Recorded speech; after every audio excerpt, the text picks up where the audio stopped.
They once told you the world would end with thunder, firestorms exploding across the sky, oceans swallowing cities, the final reckoning etched in divine fury. But what if the end was never meant to be a catastrophe at all? What if the true apocalypse is not destruction but disclosure, a memory returning after ages of sleep?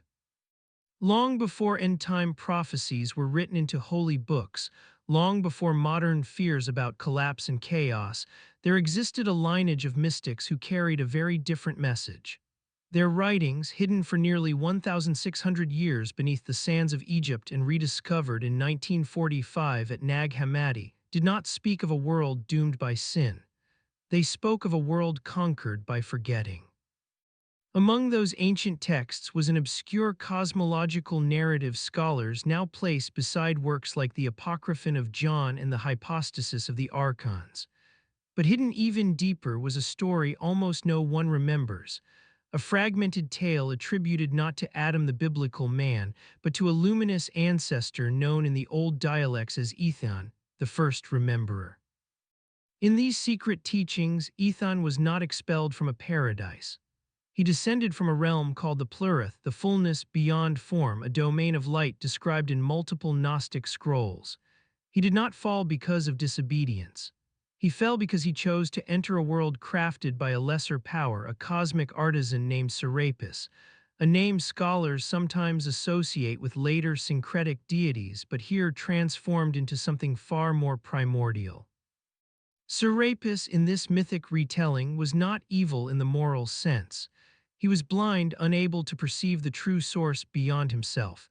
And in his blindness, he shaped a world of density, shadows, opposites, a world that mirrored the higher realms only in distortion. Aethon arrived here as a spark of the higher reality, forgetting his origin the moment he entered matter.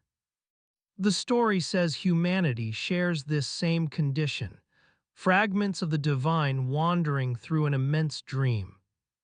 But dreams have seams, and seams eventually tear.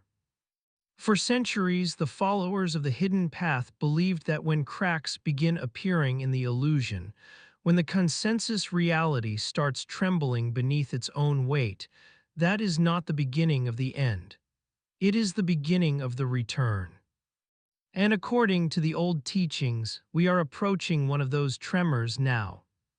In this first chapter of the Forgotten Prophecy, we uncover the earliest sign. The whisper beneath the world, the subtle calling that something ancient is beginning to stir. To understand the prophecy, we must follow Aethon's descent, not as a fall from grace, but as an intentional crossing. The old manuscripts, especially fragments resembling themes from the trimorphic protonoia and the reality of the rulers, describe beings of light who voluntarily entered denser worlds to awaken what slept within them. Aethon, the tale says, was among the first. His passage through the boundary of the Plurith was like plunging into a mirror that forgot its reflection. When he stepped into the new creation, he found a realm already shaped by Serapis, the blind craftsman. Serapis believed himself the first and only source of existence. The texts portray him as a cosmic artisan, brilliant in structure, commanding in presence, but tragically unaware of the realm beyond his own making. His world glittered with order but lacked depth, like a painting mistaken for the landscape it depicts. Aethon wandered this strange place, remembering nothing of his origin. His light, once radiant, was dimmed by the thick atmosphere of matter. Even his name was almost lost, surviving only as a faint vibration he would later rediscover in moments of crisis. Who shaped this place? He once asked in a moment of early clarity. A voice answered, not divine, but heavy, echoing from the architecture of the world itself. I did. I am the source of all that is seen. It was Serapis speaking, though Aethon did not yet know it. The early Gnostics believed that consciousness descends into form through layers of forgetfulness, each layer guarded by forces that maintain the illusion. In this story, Serapis created 7 such layers, the 7 veils, each ruled by a subordinate power, later called keepers. Their purpose was simple, to ensure that no being born within the world would remember the Plurith beyond it. Yet the prophecy tells us something the keepers did not anticipate. Light, even when buried, has memory woven into its essence. Aethon began to experience flickers, brief visions of a world overflowing with radiance, a realm where division did not exist. These visions terrified Serapis and his keepers, for they suggested something dangerous, that Aethon had origins beyond their domain. Thus began the age-long conflict not of swords and armies, but of awareness versus illusion. Serapis tightened the veils. He shaped human society to chase distractions, conflicts, and material obsessions. According to some Nag Hammadi parallels, the rulers of illusion gained strength not from praise, but from human forgetfulness. Yet suppression can never fully extinguish a spark. Aethon was not the only one to descend. The texts hint that many entered this world through different epochs, scattered embers of the same fire. They would forget themselves, awaken briefly, forget again, and reawaken in cycles. Humanity, the prophecy claims, is the collective of these luminous wanderers. And somewhere within that collective, Aethon would one day remember. But remembrance never comes without opposition. The prophecy's second signal emerges here. When memory stirs, the keepers tighten their grip. The ancient Gnostic texts often describe intermediary powers, archons, rulers, custodians, beings who govern the layers of the material realm. In this reimagined chronicle, those forces are the seven keepers of the veils, each presiding over a different dimension of forgetfulness. Their origins, according to the fragmented scrolls found near Chena and echoed in works like On the Origin of the World, are not malicious by design. They are extensions of Serapis's blindness, shadows formed by his inability to perceive the true source. The first keeper ruled perception, the ability to see the world only as surface. Its veil made every object appear solid and final, convincing Aethon and all who followed that reality ended at what the eyes could measure. The second governed identity, whispering the idea that each being was isolated, alone, defined solely by its form and its fears.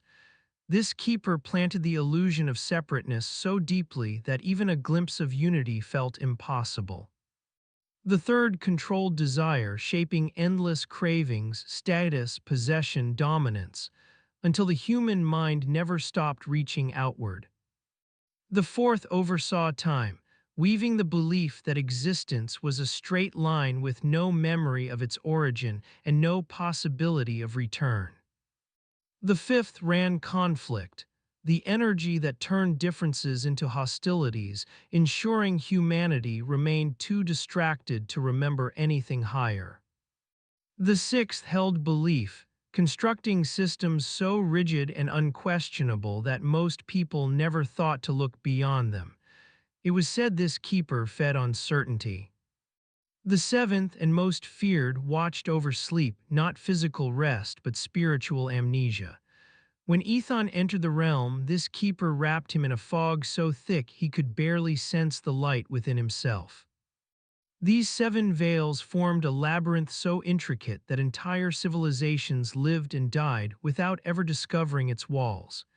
Even today, echoes of the keeper's workings can be felt, people seeing only surfaces, fighting shadows, chasing empty desires, mistaking the temporary for eternal. Yet the old teachings insist no veil is perfect. There were moments, fleeting but real, when the dream faltered. Aethon encountered one such moment during the eclipse of first dusk, a legendary event described in esoteric fragments from late antique commentaries. On that day the sun dimmed for longer than expected, birds fell silent, the wind stopped. For a heartbeat the veil of perception thinned and Aethon saw not the world around him but a glowing sphere of light radiating from within his own chest. This spark. He staggered back, terrified and awed, unaware that this vision marked the first crack in Serapis's architecture. The keepers sensed it immediately.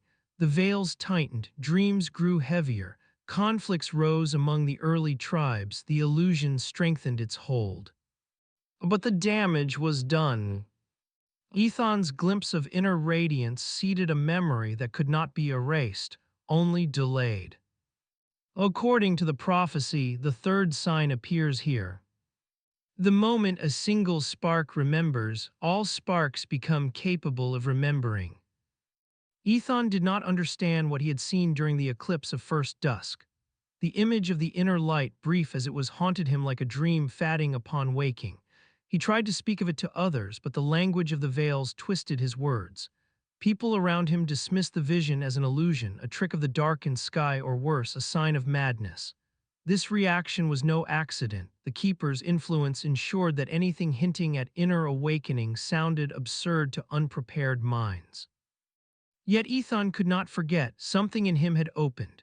In the Apocryphon of John, there is a description of the awakening of the luminous atom, a moment when the divine spark stirs before the Archons intervene. This story echoes that theme.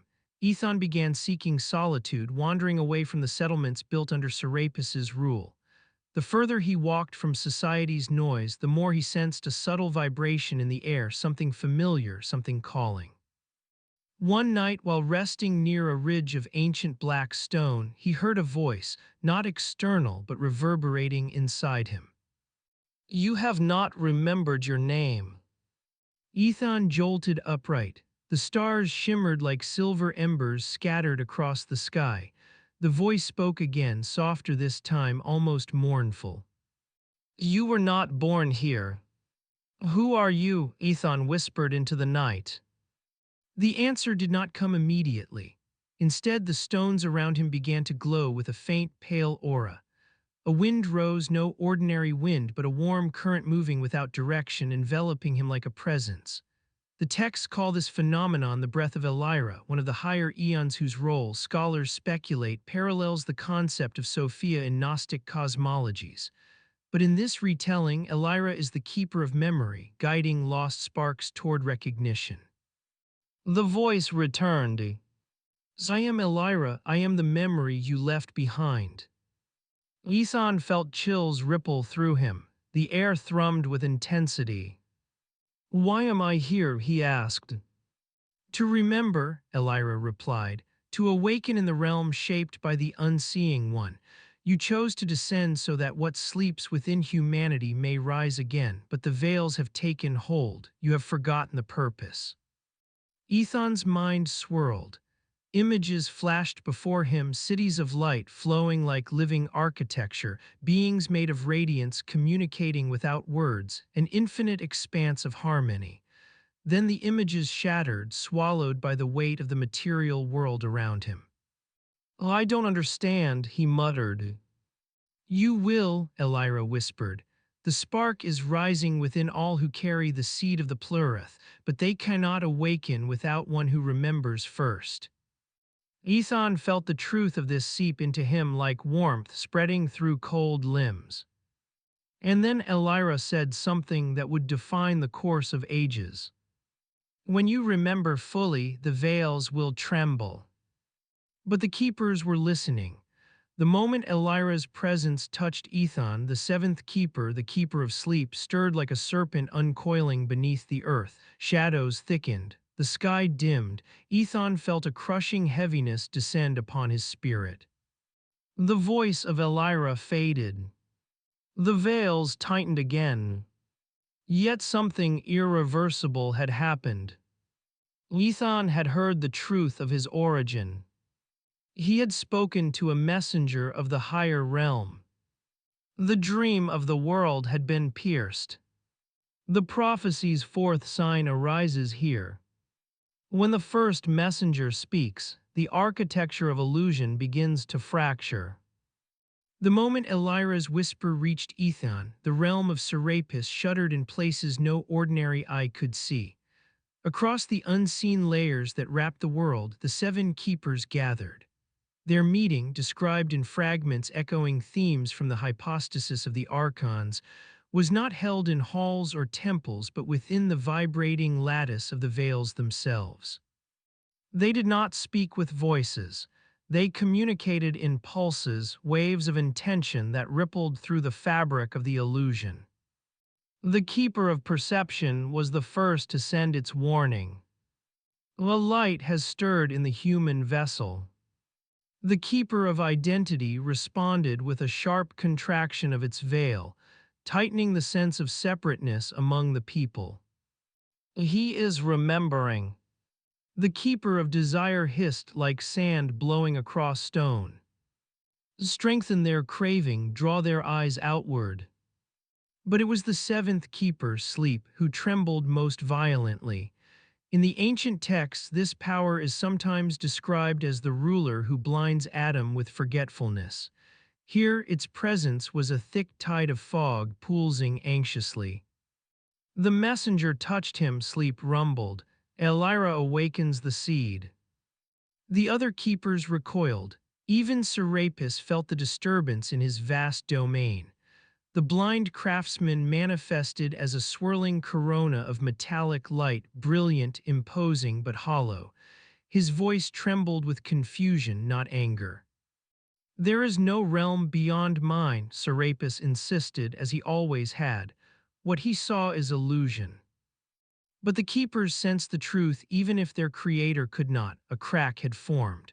Aethon's awakening threatened the entire architecture of control. If one human remembered, others might follow. If memory spread, the veils would weaken. And if the veils weakened, Serapis might have to face the unthinkable, that he was not the supreme source he believed himself to be. The keeper of belief approached Serapis with a pulse that felt like a plea. Let us bind the human tighter, increase the certainty of the world, let them cling to what is seen. The keeper of conflict surged forward. Turn their tribes against each other, distract them with fear. The keeper of time tightened its spiral. Bury the past deeper, make the memory of the higher realm feel like myth. Serapis hovered in confusion. Why does this one wanderer trouble you? He is dust in my hand. The veils shivered, even the keepers sensed the fracture widening. Because he is not alone, they replied in unison. For though Aethon experienced his awakening in isolation, thousands of others carried dormant sparks within them, sparks waiting for a single ember to ignite the field. Back in the human realm, Aethon reeled beneath the renewed pressure. A heaviness settled into his limbs, thoughts became cloudy. His memories faded again like ink washed by rain, yet deep within something resisted, a tiny, glowing shard of truth that refused to be smothered. He felt watched, he felt hunted. He felt a strange tension in the air as though the world itself was recalibrating against him. Aethon whispered into the night, "What are you hiding from me?" No answer came, but the prophecy states that this moment marks the fifth sign. When the rulers gather in fear, the awakening has begun. Aethon felt the pressure of the veils like invisible chains tightening around his ribs. The luminous warmth he once sensed now flickered like a candle in a storm. He wandered for days across barren stretches of land, unsure of what he was seeking, only that remaining among the bustling settlements made his thoughts heavier, slower, almost muffled. The ancient Nag Hammadi texts often reference the desert within, a metaphor for the spiritual barrenness one must cross to awaken. In this retelling, Aethon crossed both kinds, outer wasteland and inner void. At night he camped beside jagged rock formations shaped by winds older than any memory recorded by the tribes. During the day he walked beneath merciless sunlight that painted long shadows, shadows that seemed to watch him. By the fourth night, exhaustion overwhelmed him. He collapsed near a dry riverbed, his throat burning. Sleep pulled him under, but it was no ordinary rest. He found himself standing in a vast expanse of sand that glowed faintly blue beneath a starless sky, an echo of the inner desert, a realm mentioned in esoteric fragments paralleling themes from the thought of Noria. A figure emerged on the horizon. At first Aethon thought it was Elira, but the presence was different, sharper, wind-carved, carrying the scent of storms. The figure approached slowly, its form shifting like smoke, until settling into the shape of a tall, robed wanderer with eyes like obsidian glass. Who are you? Aethon asked, his voice trembling in the dream wind. The figure inclined its head. I am Kalis, the one who remembers the boundaries. Aethon stared, confused. Elira spoke to me. She told me I chose to come here. She told me I forgot. Kalis nodded. You did forget. All who enter Serapis's realm do, but Elira speaks from the light beyond. I speak from the threshold where memory meets will. Aethon felt sand swirl around his feet, forming spirals that mirrored shapes he had glimpsed in his earlier visions. What do you mean by the threshold? Kalis lifted a hand toward the sky, still starless, still vast. You stand between two worlds, one of forgetfulness, one of remembrance. You cannot return to the higher realm until you understand why you descended. Aethon's heart pounded. Why did I descend? Kalis did not answer immediately. The wind howled, swirling like a restless spirit. At last the wanderer said, because the illusion was becoming too complete, Serapis's world grew dense, the keepers grew powerful, the sparks trapped within humanity were dimming. You and many others chose to enter this dream so that one day, when the veils weakened, you could ignite the rest. Aethon swallowed hard. The truth felt immense, like trying to grasp a mountain with bare hands. Kalis continued. But the path is perilous. The keepers know you are waking. Their pressure will increase. Your mind will be tested by visions, fears, memories that are not yours. You must learn to see through them. The inner desert trembled. Cracks radiated beneath Aethon's feet. Kalis stepped closer, placing a hand over Aethon's heart. Remember this, the spark within you is older than the veils. It cannot be destroyed, only hidden. Well, the dream shattered. Aethon woke with a gasp, drenched in sweat, heart pounding. The dawn sky above him blazed crimson and gold. For the first time since his vision, he did not feel alone. Kalis's words echoed within him like a second heartbeat. The prophecy's sixth sign unfolds here. A wanderer appears to guide the awakening soul when the veils reach their tightest hold. In the days following the encounter with Kalis, Aethon noticed subtle distortions rippling through the world around him, tiny fractures in the illusion that ordinary people dismissed as tricks of light, atmospheric anomalies, or tired eyes. But Aethon felt them as pressure shifts, like the world inhaling sharply and forgetting to exhale. The ancient Gnostic writings often speak of rents in the firmament, symbolic cracks where higher consciousness pierces through the veil of the material world. The Apocryphon of John describes moments when the Archons tremble because the light beyond their realm presses inward. Aethon now lived inside one of these moments. It began on a cold morning as he climbed a ridge overlooking a valley of jagged basalt. The air shimmered with a faint metallic vibration. A low hum pulsed through the stones beneath his feet. The sky, usually a wash of muted blue, carried an unfamiliar brightness, as though a second, invisible sun glowed behind it. Aethon's pulse quickened. He sensed Elira's presence somewhere beyond the clouds. The memory of Kalis's words echoed in him, "You stand between two worlds." Suddenly, the sky tore. Not literally, but in perception. Aethon watched the heavens ripple like fabric brushed by an unseen hand. A thin seam of white gold light flickered across the horizon. For a heartbeat it widened, revealing a glimpse of something impossibly vast, radiant, and alive. Aethon staggered backward, breath caught in his throat. The veil of perception shuddered. A sound rang out not from the earth but from the deeper architecture of the world. A distant metallic clang like a great cosmic lock shifting position.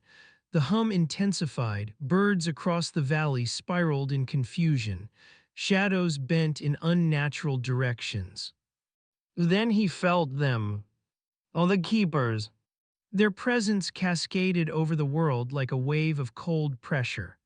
The seventh keeper, Sleep, lunged first, trying to smother the rupture with a fog of confusion. Aethon felt his vision blur, his mind wavered, he fell to his knees clutching at his temples. But the crack in the sky continued to widen.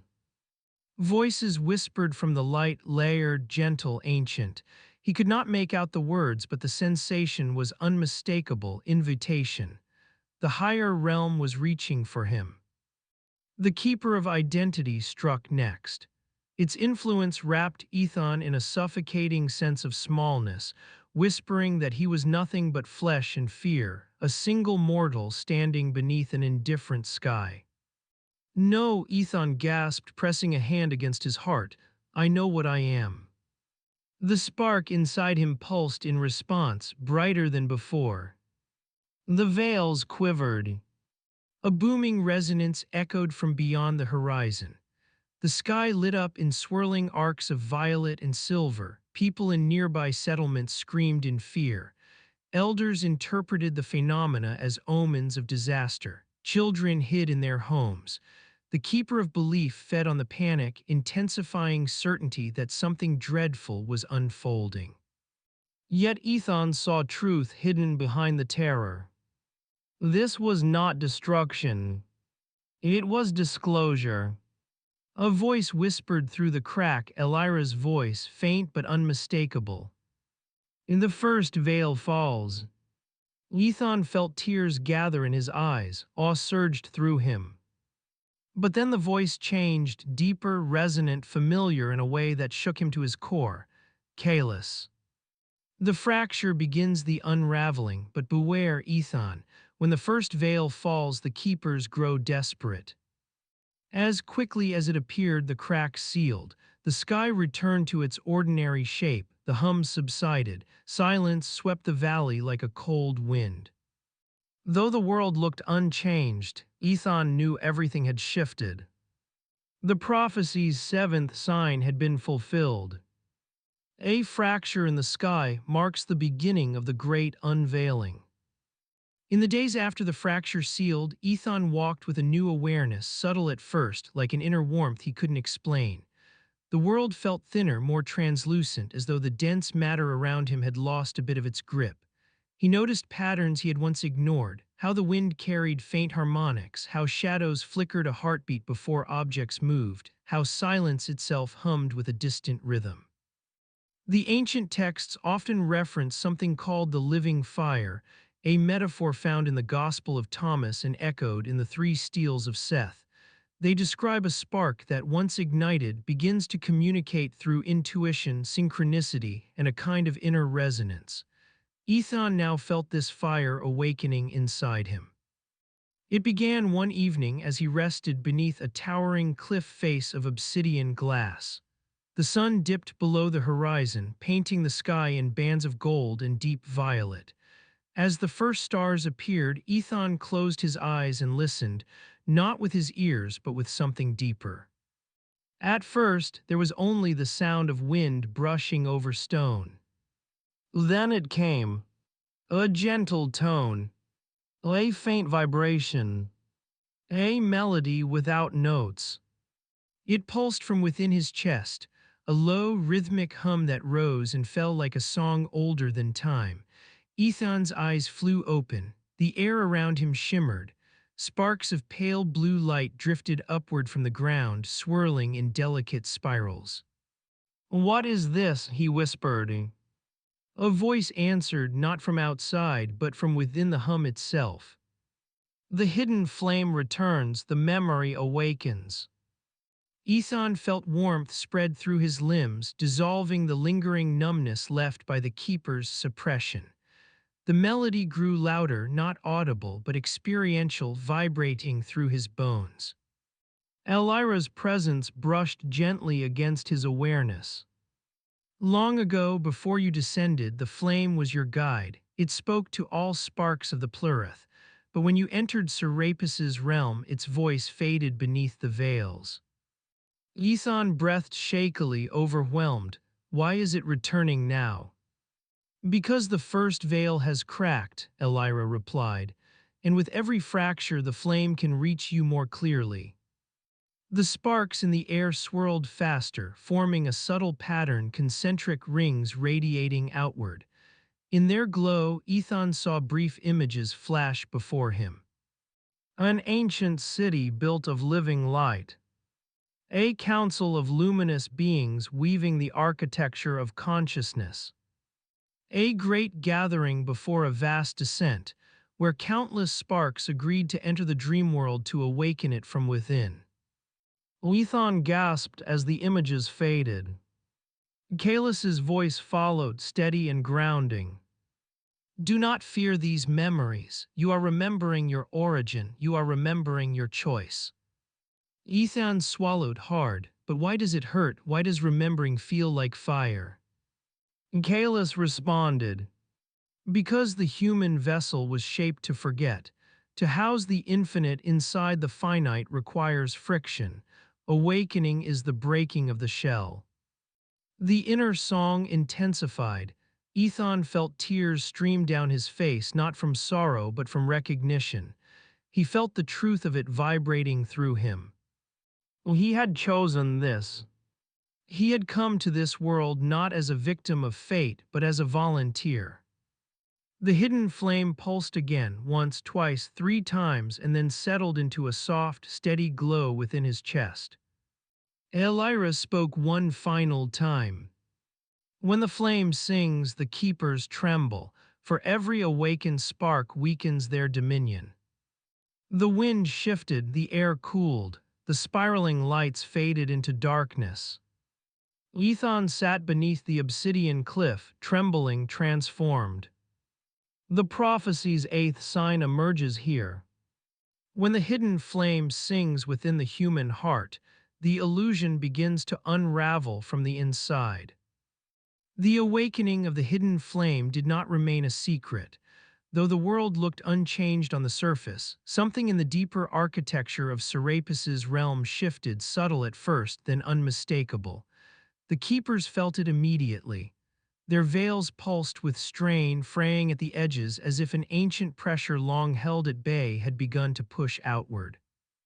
Aethon sensed the response before he fully understood it. That night, as he traveled through a forest of pale-barked trees, the air thickened around him. The shadows lengthened unnaturally, leaves rustled though no wind blew, the forest seemed to lean inward, watching. Then the illusions began. First, Aethon heard footsteps, soft, deliberate. He spun around, but the path behind him was empty. Then he heard whispering, faint at first, then louder. Voices that sounded like people he once knew, calling his name with longing, anger, desperation. Aethon, come back. You were happier before. Return to the world you understand. Aethon staggered back. The voices were too familiar, too perfectly formed. They were memories, but twisted, sharpened into snares. Kaelus's warning echoed in his mind. Your mind will be tested by visions, fears, memories that are not yours. He gritted his teeth. You're not real. But the forest shifted. Between the trees, shapes materialized, faces he recognized from his village, friends, family, even lost lovers. They stepped toward him with hollow eyes, their skin shimmering as though made of wet clay. The keeper of identity had arrived. The illusions spoke in unison. You were one of us, you belong with us. Aethon felt the old weight of self-definition pulling at him, the roles he once played, the names he once answered to. For a moment, panic flared. Was he abandoning the life he had lived? Was he betraying those who had cared for him? The shapes moved closer. Stay, they whispered. Forget the visions, forget the sky that cracked, forget the flame. Aethon pressed a hand to his chest. The hidden flame pulsed faintly like an ember struggling against cold winds, but it was there, it was real. You are masks, he said quietly. The forest went still. You are the shadows the keepers place before me. You are not who I am. The shapes faltered, flickering like glitching reflections. Their faces warped, sagging as though struggling to maintain form. The keeper of identity pushed harder. Aethon felt a pounding pressure in his skull, a tightening around his heart. He closed his eyes and breathed deeply. In the quiet inside him, the flame glowed brighter. Aethon whispered, "I am not the mask, I am the one who wears it." A thunderous crack split the air, not from the sky but from the illusion itself. The forest warped, the false faces howled, collapsing inward as though sucked into an invisible vortex.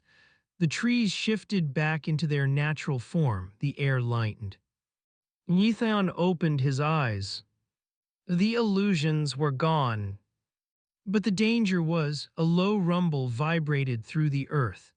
The keeper of conflict emerged next, its influence felt as a rising inner turmoil, a sudden urge to fight, to doubt, to turn against himself. Aethon steadied his breath, not this time. He pressed both palms over his heart, feeling the warmth of the flame. The rumbling stopped. A stillness settled over the forest. For the first time, Aethon felt the veils recoil from him. The prophecy's ninth sign manifests here. When illusions break and masks shatter, the awakening soul becomes untouchable to the keepers who once controlled it. Aethon stood in the silent forest, knowing exactly what this meant.